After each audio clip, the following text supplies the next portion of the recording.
President Obama, he gave 7-Eleven's Slurpee an impromptu endorsement during yesterday's news conference. All of this after a joke by our White House correspondent, Hans Nichols. So what type of a market are we talking about when Slurpees are getting a boost? Well, Cali Carlin takes a look at what happened there.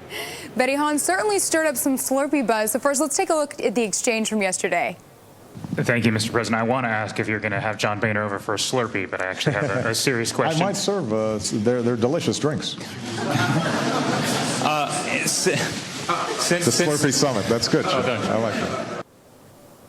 A delicious drink. How's that for a presidential endorsement? You can't buy that kind of press, and 7-Eleven is running with it. They've already reached out to the White House suggesting an event, and they're pursuing related ad campaigns.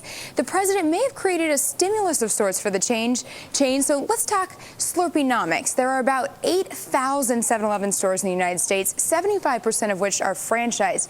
And the frozen beverage is a highly profitable product for these stores, with gross margins north of 50%. Summer is to Slurpee what Christmas is to Macy's. 40% of sales happen between June and August. Now, the drink was developed by the Icy Company in Canada and licensed to 7-Eleven in 1965, but only for U.S. locations in a non-compete clause. In 1990, 7-Eleven's founder, Southland Corporation in Dallas, went bankrupt, and the U.S. operations were bought out by 7-Eleven's Japanese parent.